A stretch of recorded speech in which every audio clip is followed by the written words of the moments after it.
Bonjour, nous allons démarrer une série de courtes vidéos basées sur le livre Le Lean pour les managers. Notre première vidéo concerne les principes du Lean. C'est parti, moteur! Alors nous allons voir aujourd'hui les origines du Lean TPS, la maîtrise de la qualité, l'élimination des gaspillages, la gestion en flux tendu, le management visuel, la roue de l'amélioration, un changement de paradigme, et les domaines d'application. Ensuite, je vous résumerai ce qu'il faut retenir de cette petite présentation. Je vous donnerai aussi quelques ressources sur le Lean et nous parlerons de nos prochaines vidéos. Alors, les origines du Lean, du TPS au Lean Management. De 1910 à 1938, Henry Ford et William Edward Deming posent les principes du Lean. Henry Ford est surtout connu pour l'application du taylorisme, que nous illustre ce petit extrait des temps modernes de Chaplin, que je ne résiste pas à vous montrer.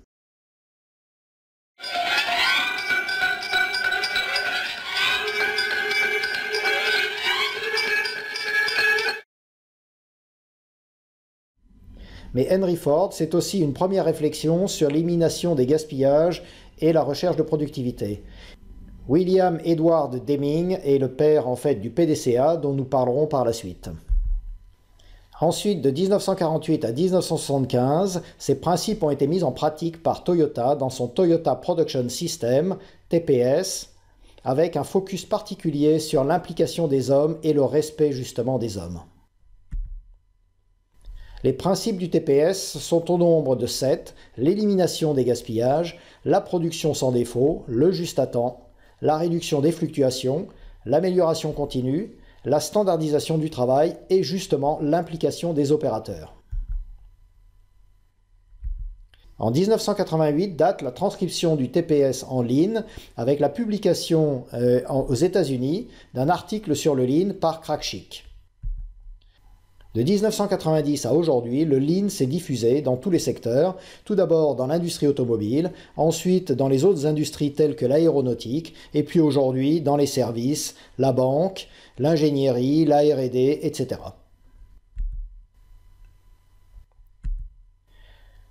La maîtrise de la qualité, interne et externe. Donc en externe, le zéro défaut constaté par les clients. Après tout, une entreprise ne vit que par ses clients. En interne, avec le zéro rebut et le zéro retouche. Nous pourrions résumer en fait la maîtrise de la qualité par un axiome, produire bon au premier coup. Les outils de la qualité, donc tout d'abord la mesure de la non-qualité avec différents indicateurs, l'autocontrôle, les poka-yoke, c'est-à-dire les détrompeurs, rendre impossible l'erreur. Ensuite, les méthodes de résolution de problèmes, le PDCA ou DMAIC, dont nous reparlerons par la suite. Et enfin, le SPC, Statistical Process Control, pour suivre les paramètres importants d'un process et déterminer lorsque ces paramètres se mettent à diverger. Et pour conclure sur la qualité, la maîtrise de la qualité passe avant toute autre recherche d'amélioration de la productivité. L'élimination des gaspillages, Muda en japonais. Alors tout d'abord, la roue des 7 gaspillages de Toyota qui entraîne toute entreprise vers le bas. Les rebuts retouches, les opérations inutiles, les transports des produits, les mouvements inutiles des opérateurs, tous les stocks de matières premières, d'encours ou de produits finis, la surproduction, souvent due à la production par l'eau, et enfin les attentes au poste de travail. À ces 7 gaspillages, il est courant aujourd'hui d'ajouter un 8e gaspillage, la sous-utilisation des capacités et talents que nous utiliserons en particulier dans le Lean Office. La gestion en flux tendu. Les processus industriels ou administratifs sont tout à fait comparables à l'écoulement d'une rivière. Dans une rivière, tout obstacle va créer en fait des remous et des turbulences qui sont dissipateurs d'énergie. Dans une entreprise, les obstacles, c'est-à-dire les gaspillages, vont créer en fait des coûts pour cette entreprise. L'objectif est d'avoir un flux le plus linéaire possible, sans attente, sans stock, etc. Alors pour illustrer, une courte vidéo sur justement une rivière en crue.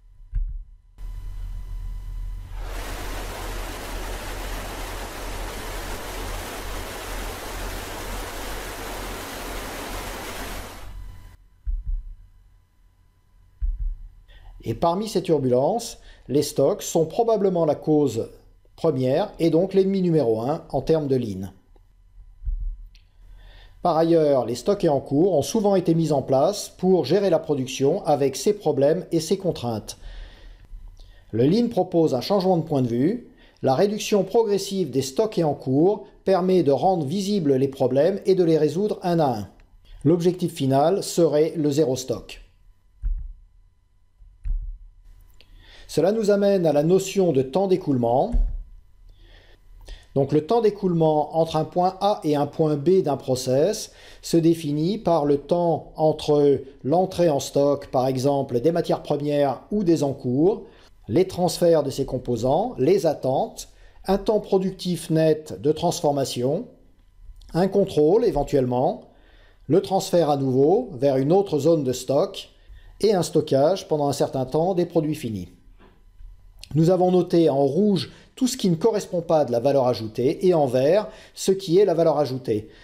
Pour résumer, seule la transformation du produit représente de la valeur ajoutée pour le client final. L'outil principal pour l'optimisation des flux est le Value Stream Mapping, VSM, ou cartographie des flux. Je vous ai mis ici en fait un exemple très simple de process. En partant du fournisseur avec la livraison des matières premières, la mise en stock de ces matières premières, un premier déplacement des matières premières à la machine 1, une transformation, un deuxième déplacement pour une mise en stock des encours, un troisième déplacement à la machine 2, transformation, un quatrième déplacement vers un stock d'encours, cinquième déplacement vers la zone d'expédition pour l'emballage et la mise en stock en attendant l'expédition au client. Donc en dessous, on va résumer en fait tout ce qui est de la production nette, donc ici au total 29 minutes, tous les temps d'attente et de changement de production, 530 minutes, et puis tous les temps où les matières premières, les encours ou les produits finis sont en stock, c'est-à-dire 92 jours. Cela nous amène au concept de juste à temps, just in time en anglais, c'est-à-dire le fait de ne produire que ce dont le client a besoin quand il en a besoin.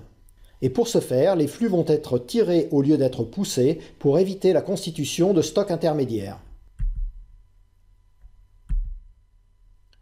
Le management visuel, KPM et visualisation, qui sont des points extrêmement importants dans le Lean, avec tout d'abord le choix des bons indicateurs, KPM, Key Performance Metrics en anglais. Alors qu'est-ce que c'est qu'un bon indicateur? Un bon indicateur doit être défini en cohérence avec les objectifs de l'entreprise, nous allons y revenir tout de suite. Il doit être en adéquation avec le périmètre mesuré. Et point très important, 100% influencé par les personnes concernées. Il doit être aussi calculé et suivi par les personnes concernées et associé à des actions correctives ou d'amélioration. La cohérence aux objectifs de l'entreprise est obtenue par la déclinaison des objectifs du haut vers le bas, de la direction générale, jusqu'aux machines, lignes, zones autonomes de production, voire jusqu'aux personnes.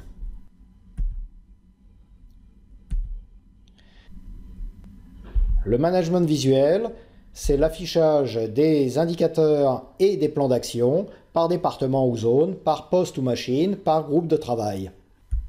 Vous avez ici un exemple de zone d'information et de pilotage pour un atelier de production.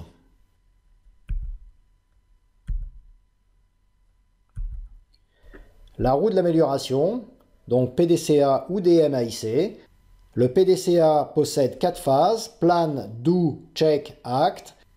Et le DMAIC possède 5 phases, Define pour définir le problème, Measure pour mesurer le problème et fixer des objectifs, Analyze pour analyser le problème, Improve pour définir un plan d'action et mettre en place ce plan d'action, Control pour contrôler les résultats du plan d'action. Le processus est itératif et la méthode doit continuer à se dérouler jusqu'à ce que les objectifs fixés soient atteints. Vous pouvez voir une petite cale en bleu qui correspond à la fin du projet, à la pérennisation des résultats. Alors le Kaizen correspond à la philosophie des petits pas, c'est-à-dire des petites améliorations continues, en opposition aux grandes innovations ou ruptures technologiques.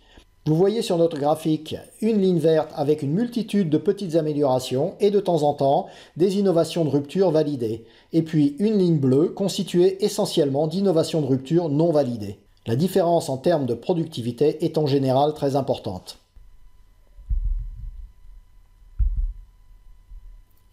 Le Lean, c'est plus que du bon sens, c'est un changement de paradigme avec les hommes au cœur du changement. Refondation, transformation, restructuration. Quel stress, production là. Bah, c'est clairement un changement de paradigme, non? J'imagine que c'est plus clair à présent. L'ancien paradigme de production repose sur les principes suivants. Les contraintes dictent la production. Alors c'est vrai, pour produire au jour le jour, il faut prendre en compte ces contraintes et se débrouiller. Mais souvent, on oublie d'améliorer le système de production. La production est poussée dans le but d'optimiser l'utilisation de la capacité de production. Mais comme la production est poussée, les stocks intermédiaires sont nécessaires et servent d'amortisseurs à la production. Les indicateurs servent souvent à la direction pour un contrôle a posteriori. L'affichage, s'il existe, est souvent indicatif et sert à faire beau pour les clients ou lors de l'audit qualité.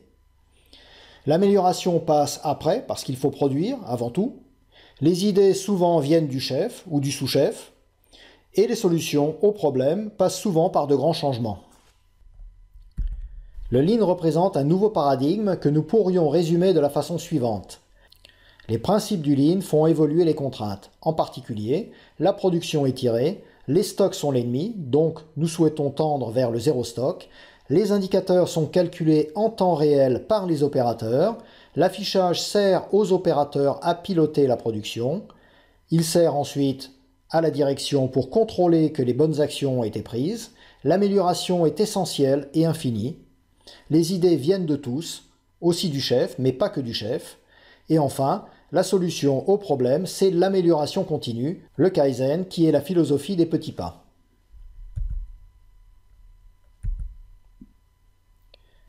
Alors souvent, on entend « le Lean, c'est bien pour la production en série, mais ça ne s'applique pas à mon activité ». Eh bien non, le Lean s'applique dans tous les secteurs économiques.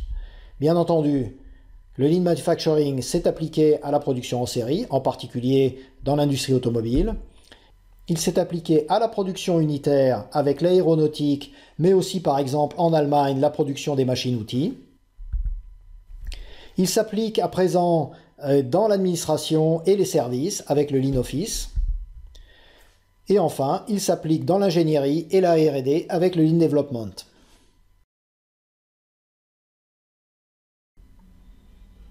Alors, ce qu'il faut retenir de cette petite présentation, tout ce qui ne représente pas de valeur ajoutée pour le client final est un gaspillage, MUDA, et doit être éliminé.